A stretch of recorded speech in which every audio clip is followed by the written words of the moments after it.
You need some more space? Okay, good. Okay, so first of all, just want to tell you that God smiled on South Carolina because the sun is out. That is a good sign, but I will tell you that for us, we still have to be cautious. The next 36 to 48 hours are going to be a time that we need to continue to be careful. Just because there is no rain and just because the sun is out, we are now looking at downstreams, waters, and other areas that are going to be affected. I'm going to go through all of that as we go forward. The first thing I want to tell you is what happened yesterday was extremely rare. And it was a very good thing for South Carolina, which is I did a verbal request for a major disaster declaration. We followed that verbal request by talking to the president and asking for that, and they approved it yesterday. What does that mean? There was word out there that certain counties were included in that and not. Let's be clear. This is about addition. This is not about subtraction. So every county has the ability to add on to that list. That's what we want you to know. So there may have been 8 counties listed yesterday. Our job is to make sure we keep adding on to those county lists as we need to. The only thing between us adding that county list on is data. So what we're doing is we're working very closely with your counties to make sure that we can get that information. We have FEMA people up in the air right now doing assessments, trying to see the aerial views.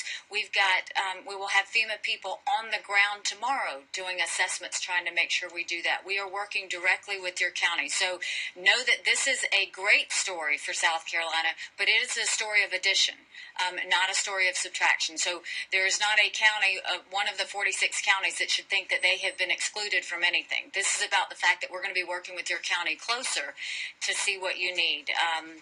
My goal is to make sure that anybody and everybody that is in a county has the availability of resources that FEMA will provide. So we are going to work on making sure that we do that, and we've got a great team, and great communication between FEMA and the state and the county level as we go through that forward. So that is a good thing. And what that major declaration assistance will cover, again, is individual assistance, public assistance, which is either debris removal, emergency protective measures, hazard mitigation, and infrastructure. So, again, it's about addition, not subtraction. So we'll be adding counties to that list, and we'll be dealing with that. So we want everybody to know, we want everybody to relax in the way that let us do our job. Let us continue to do what we need to do to protect you and go forward from there.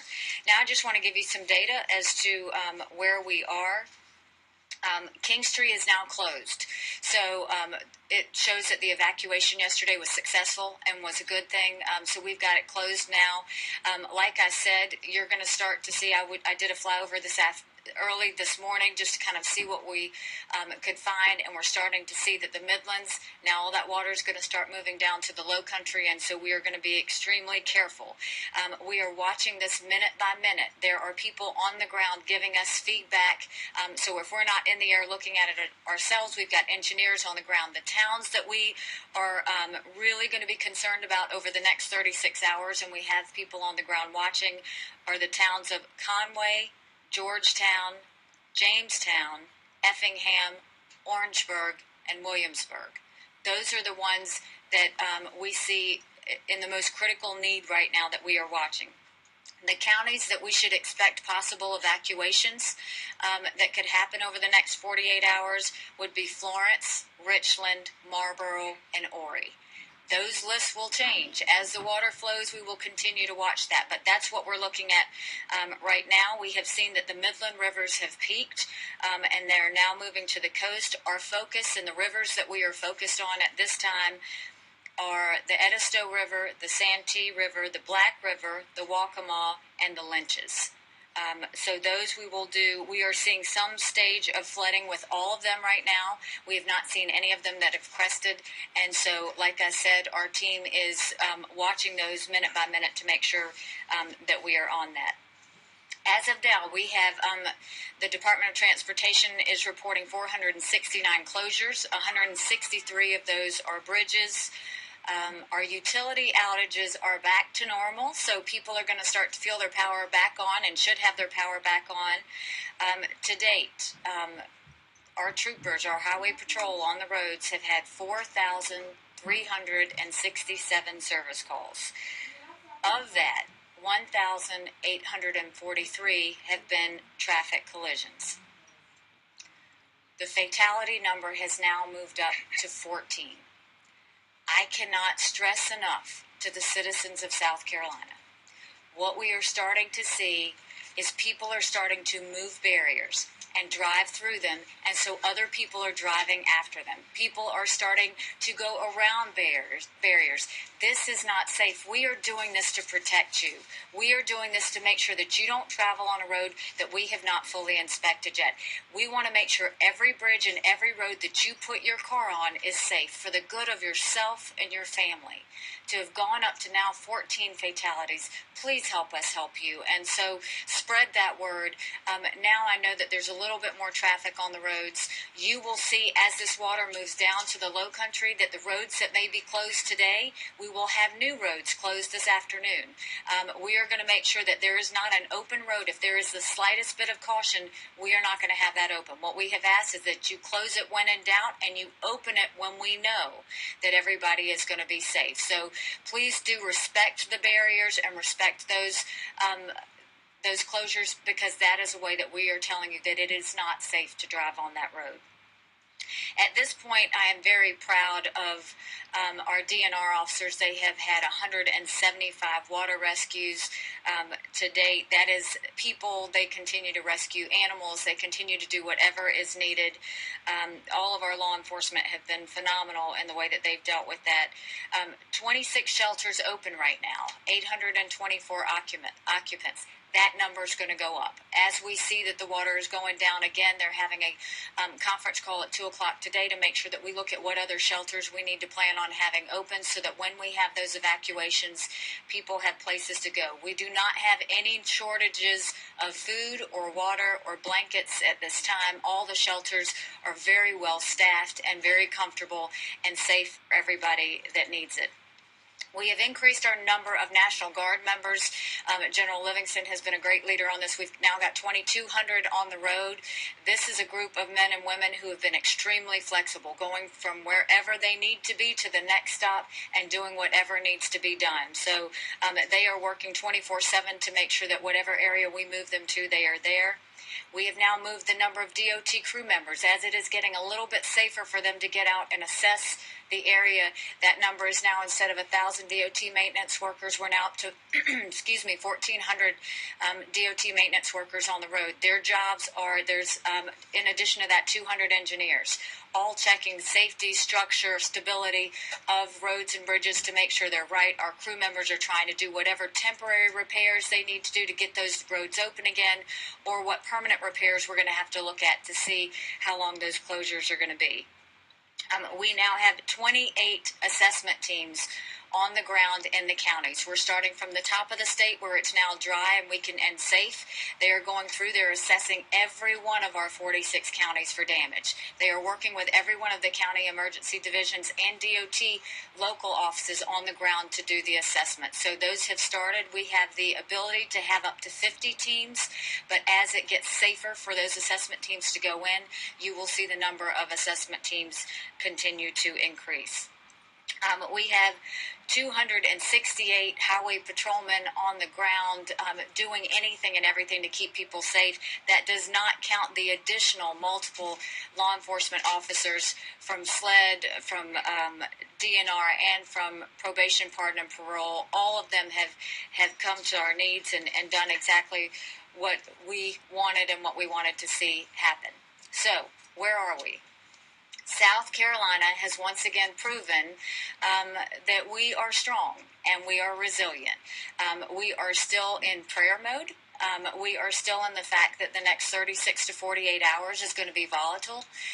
So what we'll tell you is don't let the sunshine fool you, but we are prepared. This team behind me has worked nonstop to make sure that we are doing everything ahead. We have pre-positioned already in the low country everything that we need to have for when that water flows. We are doing analysis constantly throughout the day to make sure that is there. What should the people of South Carolina do? Well, we are hearing from multiples that they want to do something. And so with that, South Carolinians have continued to step up in the way that they always do. They are looking to help their neighbors. You will see shelters in different areas. If there are any donations that need to be given, I will tell you that one organization that has been absolutely phenomenal has been the Red Cross. They continue to be anywhere and everywhere. I know there's businesses. I know there's individuals who have asked where to donate. The Red Cross is a great one to donate, but there are others as well. If you go to the EMD website, it actually says volunteer and donate. So if you want to volunteer your time, if you want to donate goods, there's probably a dozen groups that are working directly with us that would be helpful in assisting, and so we welcome that and we appreciate that. And I can tell you that from out of state, the number of governors that I have talked to, the assistance that has come from Governor McCrory in North Carolina, Governor Haslam from Tennessee, Governor Rick Scott from Florida. We've heard from Governor Christie and former Governor Barber, all of these people wanting to help and give any advice or assistance. They're giving any crews. We really have been very blessed in the way that everybody is asking to help, and we're taking it. We are not at the point where we are going to say no. If anything, we're at the point that we are staying in precautionary mode. I will tell you that this morning I went up and started to see the damages after the water has come down. The water has come down a good 10 or 20 feet from the time that we were in the air, and what I saw was disturbing. And it is hard to look at the loss that we are going to have. But everything will be okay. What we want to remember is there is a process.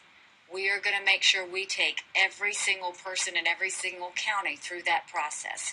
Our goal is to make sure that the resources are available. Our goal is to make sure that the safety is there. And our goal is to make sure that we recover and we come out of this stronger than we started. I have no doubt that South Carolina is stronger today than we were yesterday. I have no doubt that South Carolina will be stronger next week than we are this week. But what I want everyone to remember is this is a time of faith, this is a time of strength, and this is a time of taking care of each other and neighbors taking care of neighbors. And if we do that, we will come out of this better than we have before. I can't say enough thank yous to my team South Carolina behind me who have stood strong and gone without sleep to make sure that everybody is safe. But I will tell you that we're not going to stop until this entire situation is taken care of. And so with that, I will open it up for any questions that you have for me or anyone behind me as we go forward. Governor, can you give us an assessment, in your best judgment, clearly it's a moving target, what the cost of this reparation is going to be? So I understand the interest and the urgency to know what the cost and what the number actually is. This is what I will tell you. We're not going to stop until we get everything we need to get back up and running and fixed again. That could be X amount of dollars. That's not my concern right now. My concern is that we're following the processes we need to with FEMA. My concern is that we've got good communications with the counties. My concern is that we've got the best people on the ground to do assessments. My concern is that we have asked for FEMA's legal team to come in to make sure that we are looking at every T crossed and every I dotted for all of those contracts that need to be done. And my appreciation is that the feds and FEMA have been extremely helpful in us moving forward. And so that's what I want people to know. This could be any amount of dollars. Let's get off of the dollars and let's focus on the recovery, because that's what all of this team is focused on. There's some concern about the dams in the state. There was a report this morning on that failed. Can you give us your assessment also of what you think of what can be done to make sure these don't fail or how they can be helped? So multiple dams have failed, but what I will tell you is we went through a map this morning and we continue to go. We know exactly where we need to be looking at. We know exactly the critical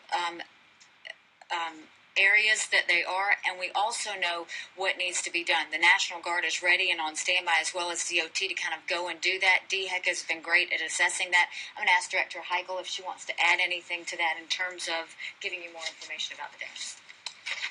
So at this point, we have had 10 dam failures across the state. We've had 3 in Lexington County. We've had 5 in Richland County, 1 in Lee County, and 1 in Aiken County. We have a number of additional dams that we continue to monitor for structural integrity. We do have engineers on the ground. Obviously, those dam operators are being very vigilant about those particular structures, and we are calling in assistance through local EMD, through the National Guard for sandbagging and additional mitigation measures where needed. And what I'll tell you is, again, we went through, there was a certain dam that we were concerned about this morning. It is all hands on deck. I mean, it really is. Everybody is doing whatever it takes, whether it's DOT offering a crane, whether it's General Livingston saying, where do I need to move these people, whether it's DHEC having those people on the ground. I mean, we're putting eyes on these dams. We're not just looking and saying what could happen.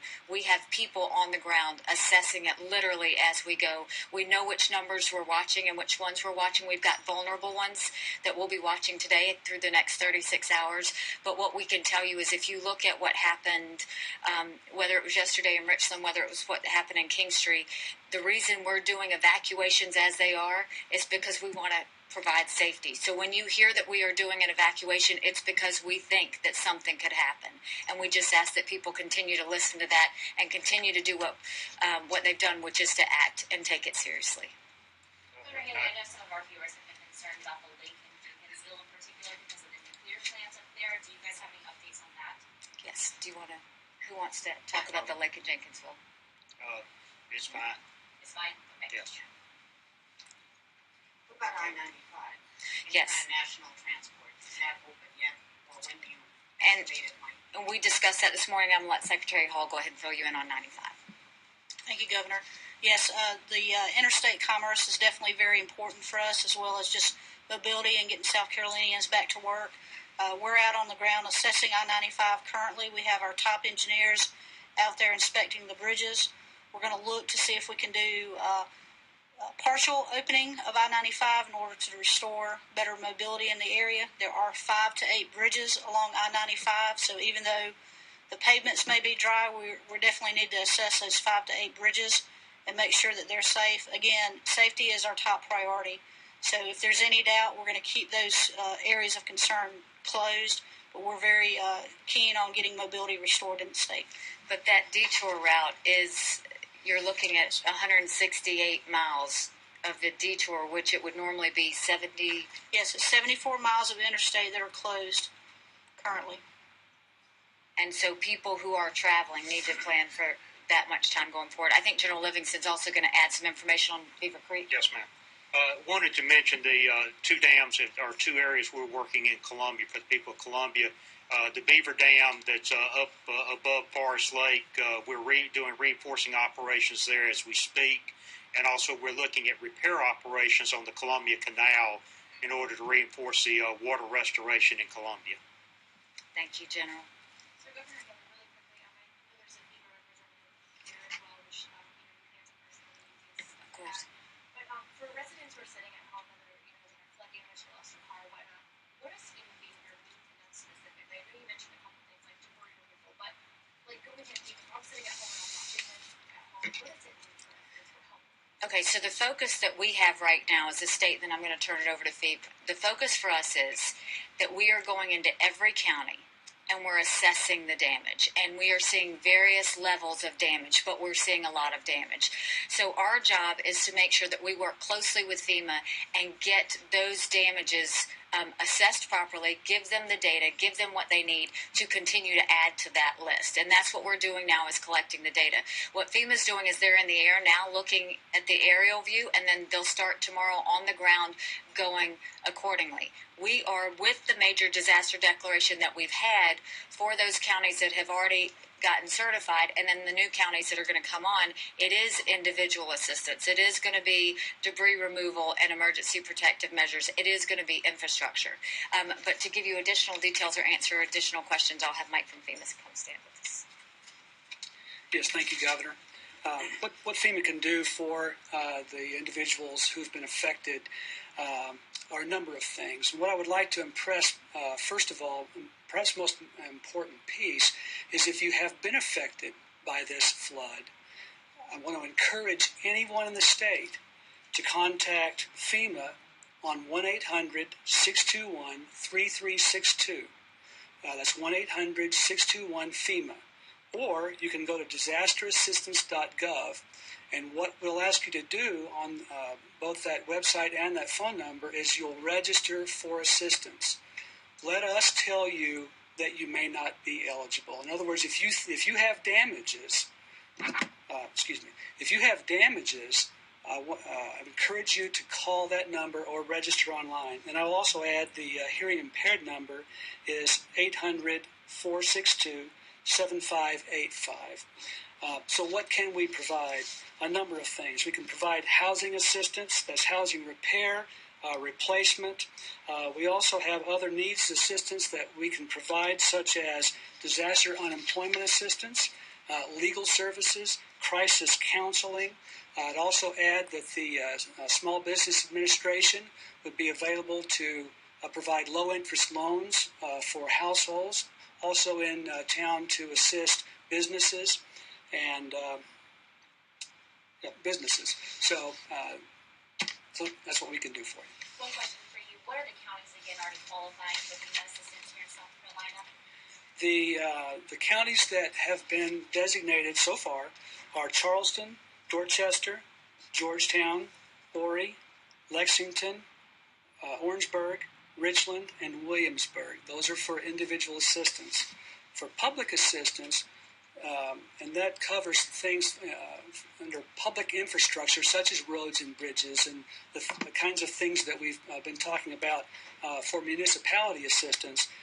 Those counties that were designated so far are Berkeley, Charleston, Clarendon, Dorchester, Georgetown, Horry, Lexington, Orangeburg, Richland, Sumter, and Williamsburg.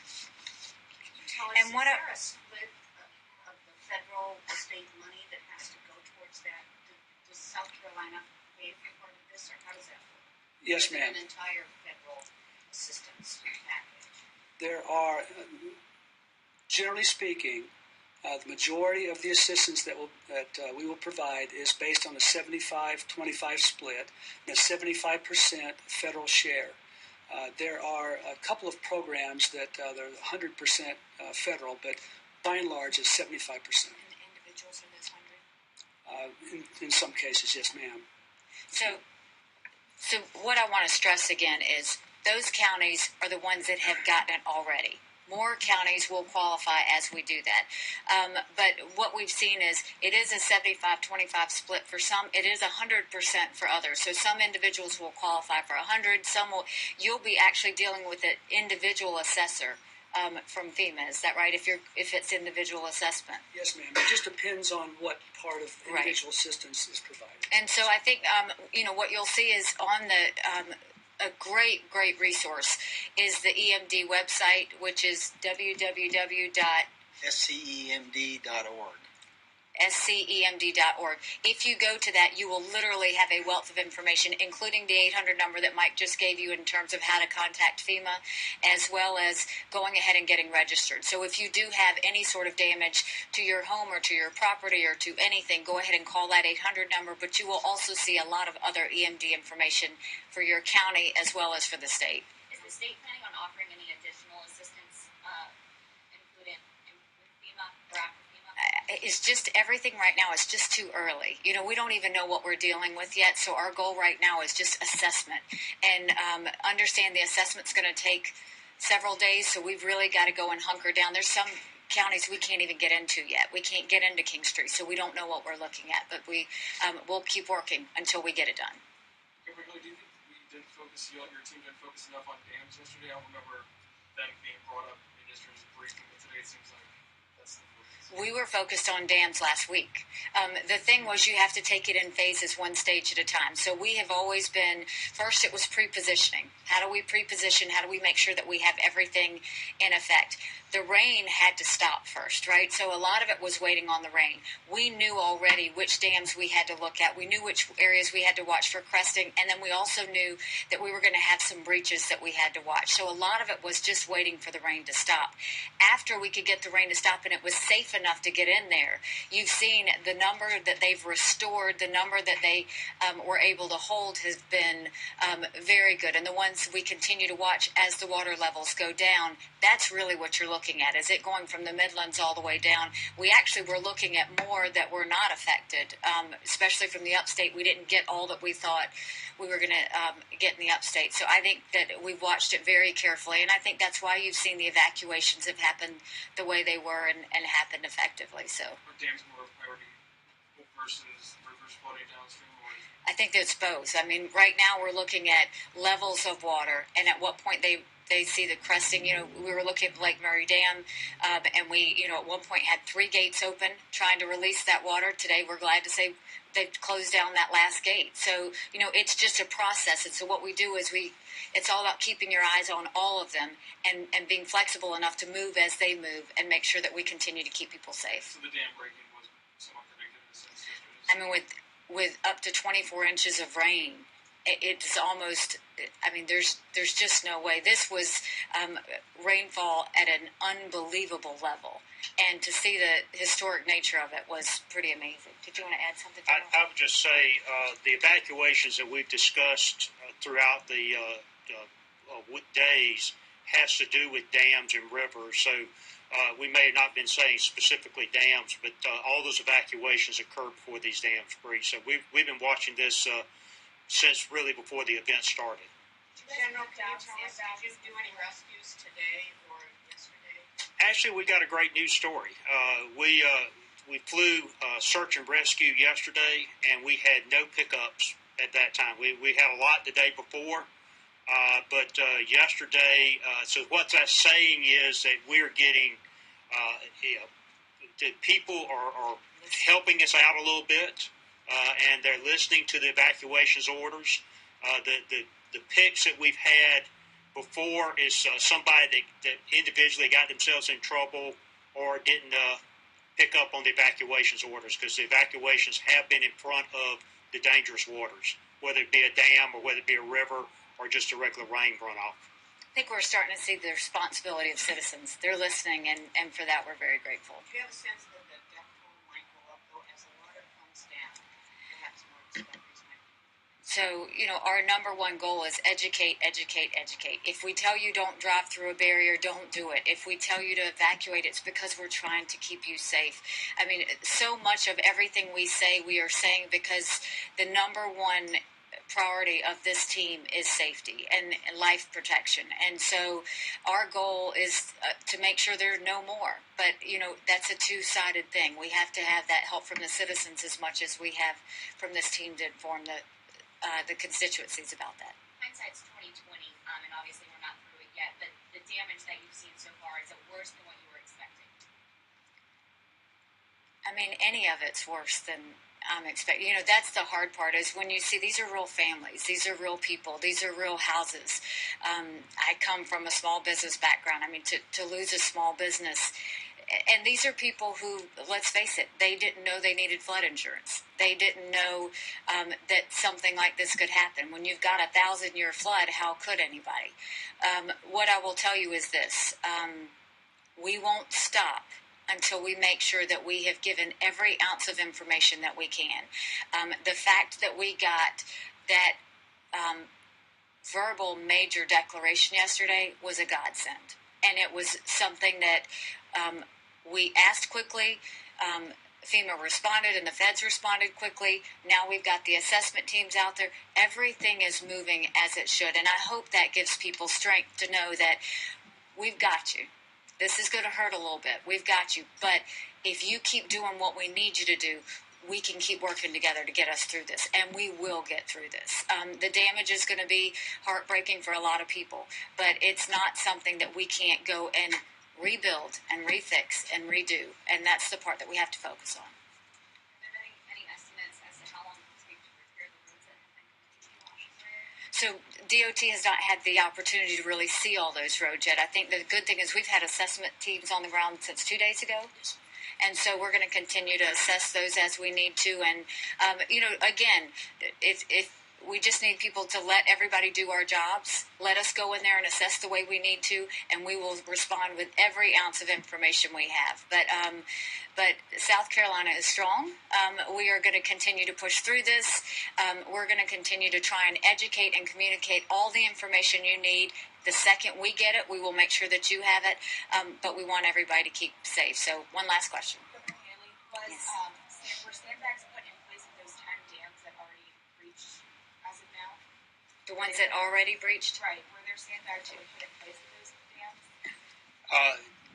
The ones that had breached, we had sandbags in place, but it was not enough to stop the dam breach. We made some initial efforts, but some of them were just too far gone in the initial washover. But the ones that we can reinforce, we have reinforced, or we're continuing to reinforce, and those are the ones that are holding right now. Okay, and I did want to ask, what is the protocol in terms of reporting whether a dam is breached or not? I know yesterday and early this morning there were different conflicting reports whether a dam had breached or not. I know in Richland County that Windsor Lake Dam, Richland County said that that dam had breached and people needed to evacuate, and then there was another release that they sent out that said that it hadn't breached at all. So what's that protocol? DHEC is actually the people who certify the dams. They get eyes on some of these dam breaches. It was kind of rumored because we were doing control releases. They were opening gates and allowing the water to run around, or actually cutting diversions. So DHEC is one that would do that. Can